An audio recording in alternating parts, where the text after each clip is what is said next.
Is this thing on? Somebody gonna say hello to We me? can hear you now. Good morning, Brett. Okay. How are you? You couldn't hear me before when I It said good was morning? it was very quiet, All right. How about now? Can you hear me okay? loud and clear. All right. Happy June 22nd, the day after Profit Share Day. I hope everybody got some good profit share yesterday. And on we go. All right. We got lots to cover today, so I'm going to move pretty fast if y'all are okay with that. Fulton County. Um, 521 active status changes. It's a dip from previous 2 weeks. So I expect this in active status, right? Like if somebody's going to sell their house in the summer, you're probably going to put it on the market in May, soon as school gets out. You're probably not going to see as many listings coming on the market in June that you saw in May, but yet there's still a good number of listings coming on the market, and we're still at a deficit, meaning inventory is getting tighter. And at the same time, buyer demand is getting greater. So when we're in an industry that, just like most industries, has a relationship between supply and demand, if supply is coming down and demand is getting greater, that's going to make the market a little bit tighter, right? It's certainly going to help with price appreciation, and it's not going to make your job any easier. So the only thing that would make our jobs easier is if you would go list a whole bunch more houses. And I do feel like y'all are pushing, but you can see, in just Fulton County, for example, these numbers were much greater than we've seen since the start of June, right? We were 700 back on April 20th, almost 600, almost 700, 600, 600. And then we did have a big week, June 8th, where we had 680, but we have had a week of 499, a week of 500, and this week was 521. So there's just a little bit softening of properties coming on the market. Under contract in Fulton County was an off week. We only put 111 properties under contract over the last 7 days. By the way, if you're a father or father figure, happy Father's Day. However, I don't think that's a holiday that stopped real estate. Maybe yesterday, but it's not like a Memorial Day weekend kind of a disruption. Um, One of the things I want to check on, Austin, is last year in 2025, the month of May was the peak month, meaning it was the largest month in the year for closings and properties. And I'm just kind of looking in comparison. So if I go back to May, Fulton County, there's 142, 153, 136, 120 properties going under contract. Second half of May, it started to slow down just ever so slightly. June's been 132, 120, 136, and now 111. Just quick snapshot. It looks like we've put less properties under contract in June than we put in May. And this is just Fulton County, right? We're sitting at 246 pending, and we had a slower week of closings with 219. Look at what we did the week before, 340 down to 219. That's a big drop. And then 315. But if I go back and look, May was 273, 281, 210, Memorial Day weekend, 267. And then June was 295, 315, 340, 219. Probably not as much of a slowdown in closings as we might have assumed, but there's certainly a slowdown in properties going under contract. Make sense? If we look at some of the other counties, if I go to DeKalb County, 301, softening of properties coming on the market, 72 went under contract. And you can see it a little more drastic here in DeKalb, 93, 94, 79, 92. And then 71, 78, 79, 72. So we didn't, all 4 weeks of June were in the 70s. And in May, three of the 4 weeks were in the 90s. So there's definitely a little bit of a slowdown of properties going under contract. 156 pending and an off week for closings in DeKalb as well, from 192 down to 136. If I look back, same exercise, May was 154, 184, 120, 171, and then 193, 198, 192, 136. I could almost make a case DeKalb was stronger in June, with the exception of the last week, than what it was in May. So we'll see, right, when the monthly numbers come out. Looking at Cobb County, 325, softening of listings coming on. We've kind of been on a downward trend of new listings. We've got 75 that went under contract, which was a considerable difference from the previous week, but same exercise. 128, 116, 114, 98, 96, 107, 96, 75. Less properties going under contract in Cobb County in June than were going under contract in May. So I might make let's just do closings. So 172, 180, big drop. Why did we have a drop of closings across the board this week? I don't think it was a Father's Day weekend thing. Do we think it, and these are all properties that were under contract for more than 30 days. So I can count out the political news that happened this week, right? E- I don't have an answer to that. Everything was But if, closed Friday for closings because say of that the again, federal holiday. Everything maybe was closed missing. Friday Okay, for, so we only had 4 or 5 days. yeah. Maybe that, thank you. That actually makes sense, Jenny. That's a really Missing good a point, day of Jenny. closings. Yeah. I, Mhm. I think, or I know there were several agents that were in our office Thursday saying, "Oh my gosh, I didn't realize Friday was a holiday. I've got to move my closing." So I bet a lot of closings last week fell into that bucket. Okay. Food for thought. That really helps make sense of it. Um, we had 188, 214, 166, 213, and then 255, 230, 239, and then 4 day week. So Cobb County looks like they might have closed more properties in May, I mean in June than they did in May. We'll see when the numbers come out, right?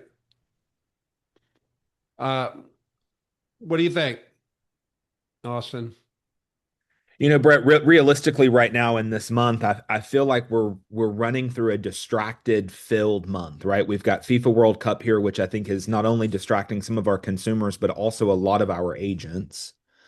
And we're also in vacation summer season where everyone's trying to squeeze in their summer vacation. So, I mean, I think our numbers still look pretty strong, especially Yep, considering how many disruptors there are happening in our world right now. 100%. Think maybe some of these consumers were waiting to see what happened when the Fed chairs met last week.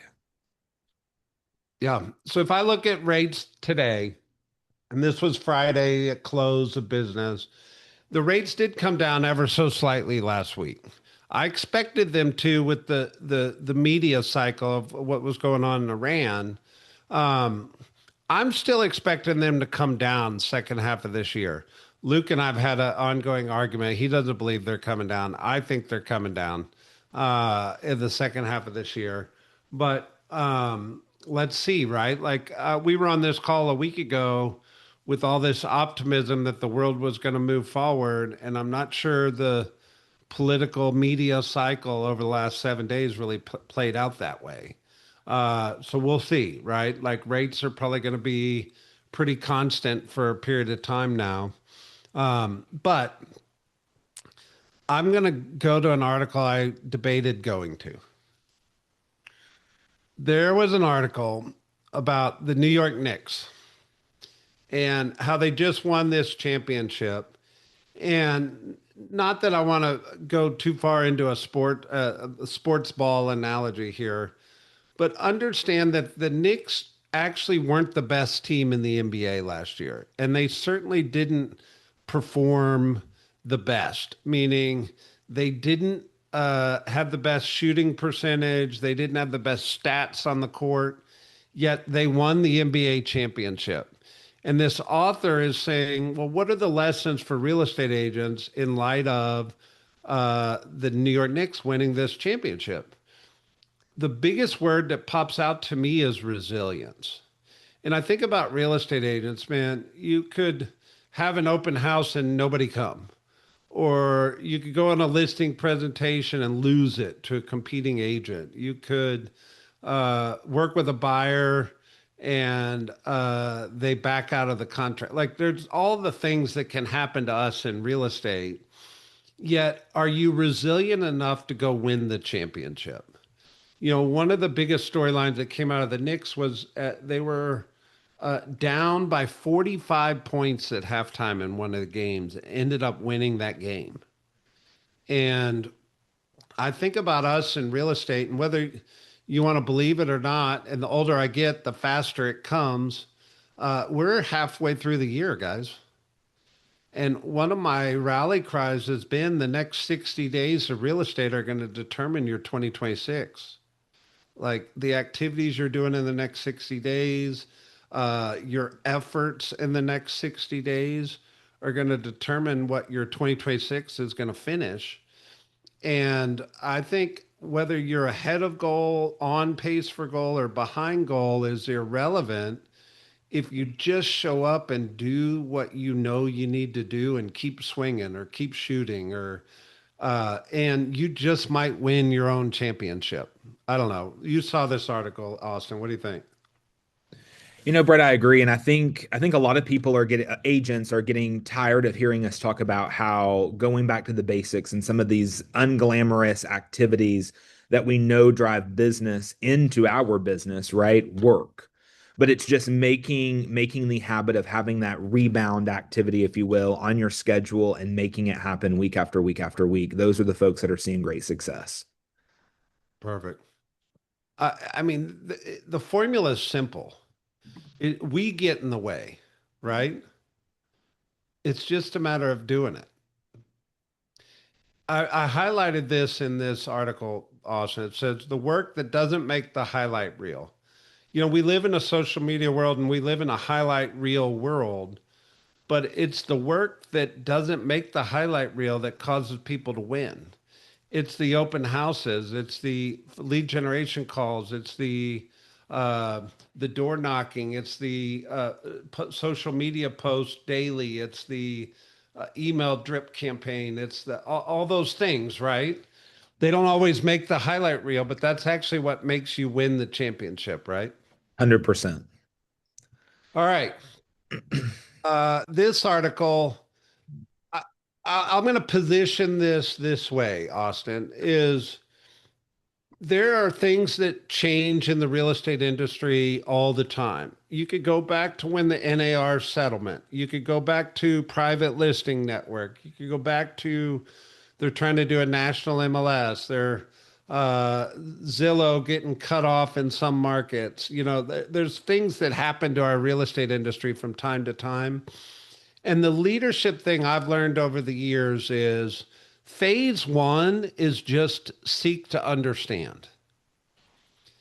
And once you have understanding, phase two is go create a strategy around it. But we tend to want to try to create a strategy before we actually understand things. And that's just our nature of being driven entrepreneurs.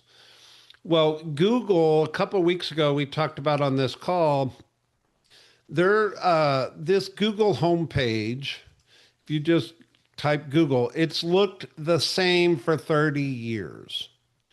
Well, they've come out and said they're going to start evolving this page. They added this AI button on Google Chrome. There's an Ask Gemini button up here. They're starting to engage more and more AI into the Google search, right? Well, Google is coming out and saying they're starting to build home search on MLS data into Google search. So on Thursday, Google announced it's taking its home listing ads national. The new format puts real listings with photos, pricing, and home details right inside mobile search results in all 50 states. Buyers can call, message, or book an appointment with a local agent without ever leaving the search page. The rollout continues market by market through the summer. So, anybody got an address of an active listing?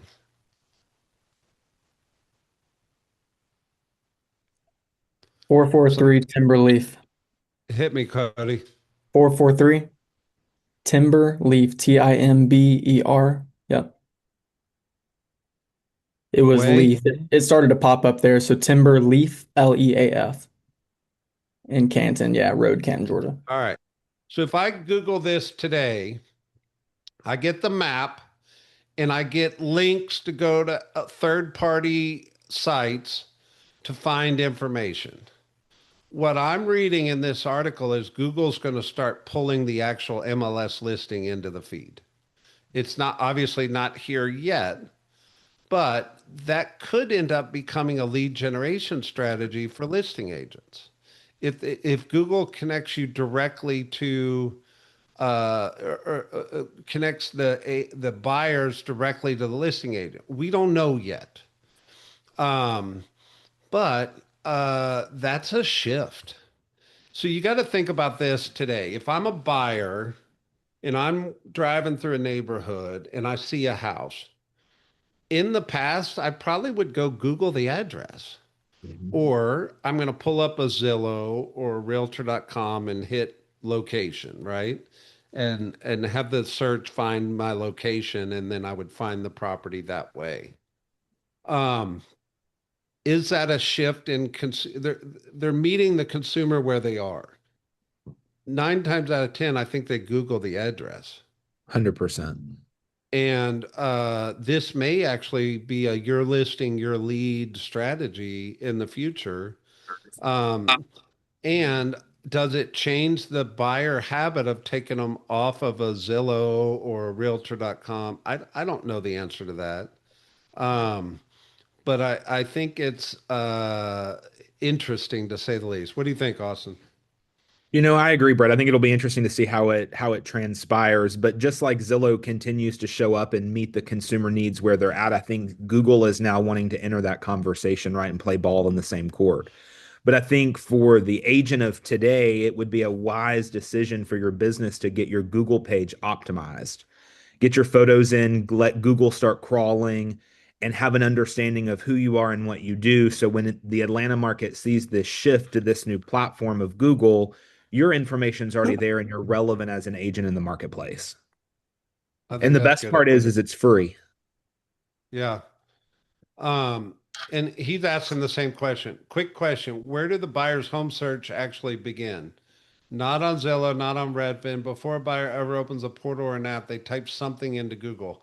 I would argue they're typing something into AI.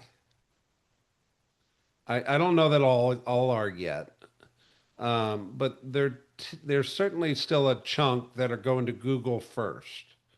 Um, and how do we remember what I started this with is understand it first, create strategy second. We need to start watching this because I do believe in the like right now that address you gave Cody, it drove me to Google if I clicked the first link. I mean, it drove me to Zillow. I don't know that it may not drive me to Zillow in the future. We'll see. Brett, has this popped up for any of the market centers in the other states we're in yet?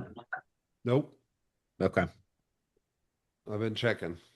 But I just this they announced this Thursday and then the world shut down Friday. So Uh, I also heard that they were changing their home screen, and it doesn't look that different to me today. So we'll see.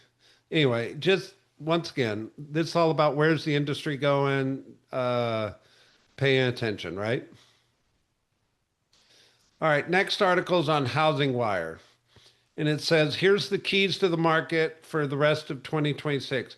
Can rates hold up well with rates near yearly highs? If that doesn't trigger you, I don't know what does.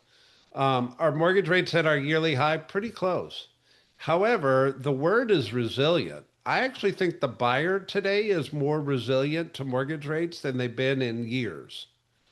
And they're still pushing forward. And I'm going to show you some data here. But remember that magic mortgage rate number is 6.64. is when the data says the buyers start to pull back. Well, we're at 6.58 on Mortgage News Daily today, so we're still below 6.64, and I don't think they're going up personally. Um, so I think that we're okay. And I think the buyer demand is starting to stay stronger. If you look at pending sales, the black line is 2026. So for the majority of 2026, we've been tracking higher in pending sales than the previous 2 years, um, which says the market's moving a little faster. You can see these numbers from the same week's data of 2025. We're pending more properties year to date than we did the same time period last year, which is good, meaning we're selling more homes. Mortgage purchase applications is even more fascinating. With the exception of 2 weeks, there's been more mortgage purchase applications every single week this year than the same week the year before, which just tells us that buyer demand is stronger today than it was a year ago. What do you think of that?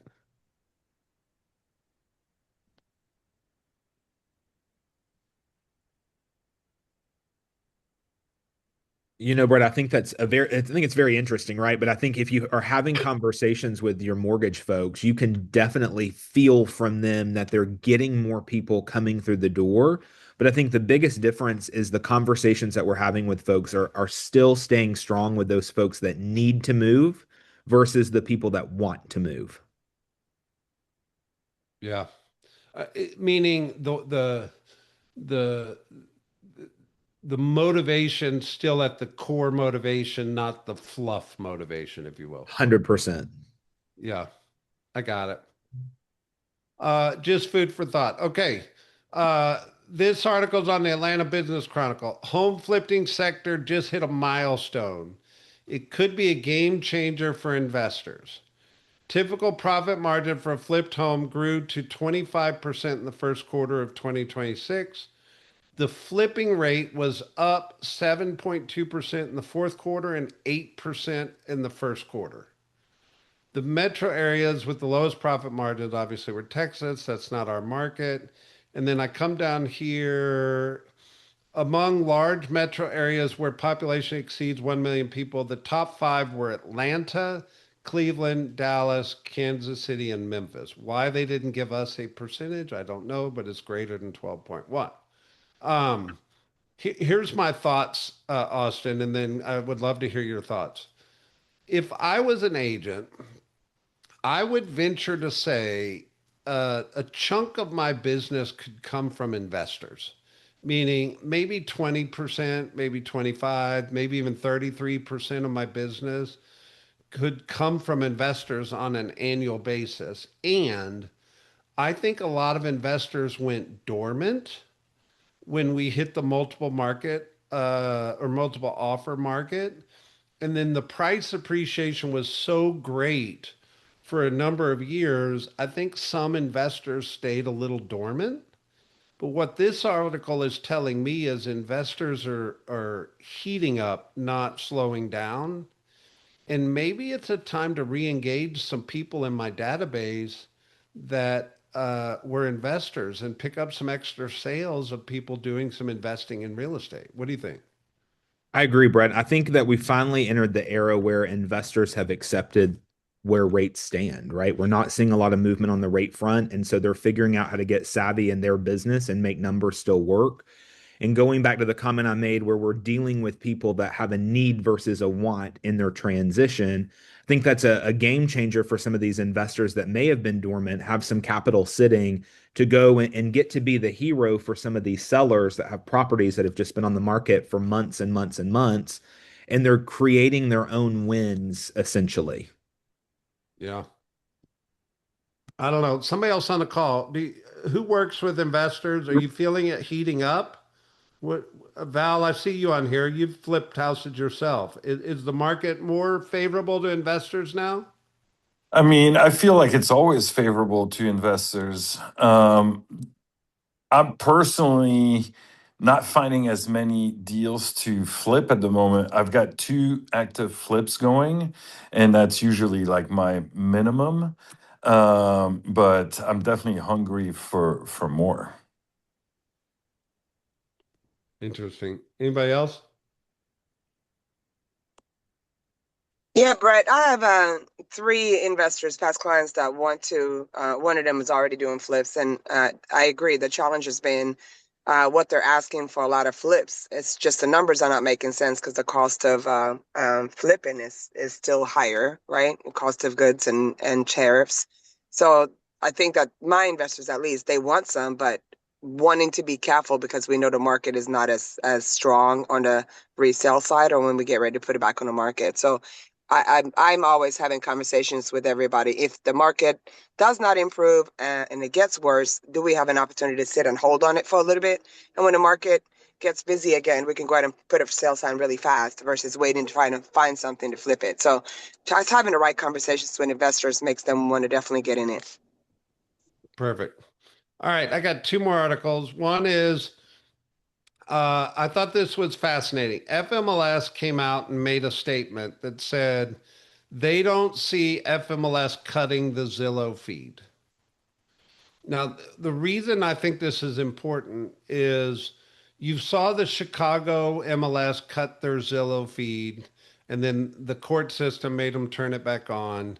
The Nashville MLS has threatened to cut their Zillow feed, but the FMLS leader says we're in no jeopardy of cutting a Zillow feed anytime soon.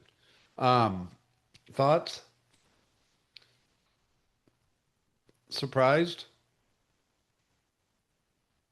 Brett, I'm not surprised to see FMLSA take a stance or make a statement, but I do think just with all the movement that's going on, especially in the Chicago market, I think a lot of these MLSs are really in that seek first to understand phase, right? They're sitting back, they're waiting to see what happens. And I think dependent upon what we see maybe across the nation is how we'll see that trickle in locally. There you go.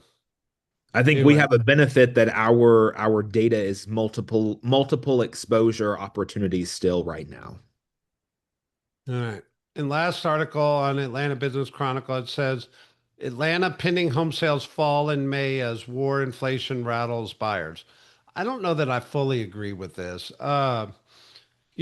Pending home sales in Metro Atlanta decreased sharply from April to May.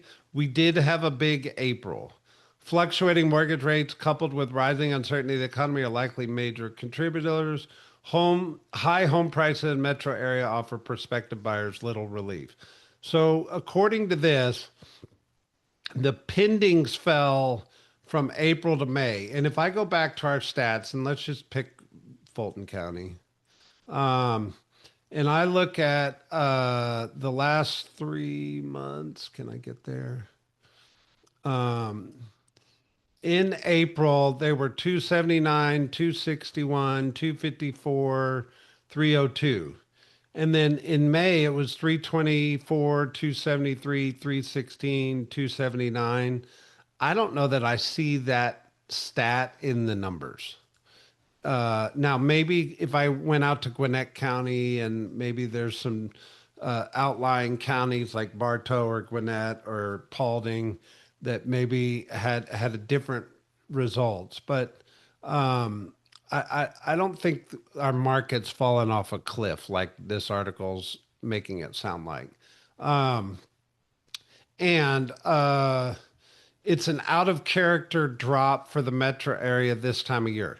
Here's the reality. I've given up on what normal means.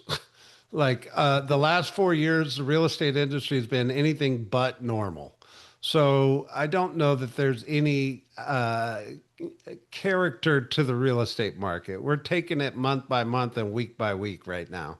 Um, all that to say, what I do believe is inventory is tighter, demand is greater, mortgage rates are constant, and I believe they will slowly come down in the near future.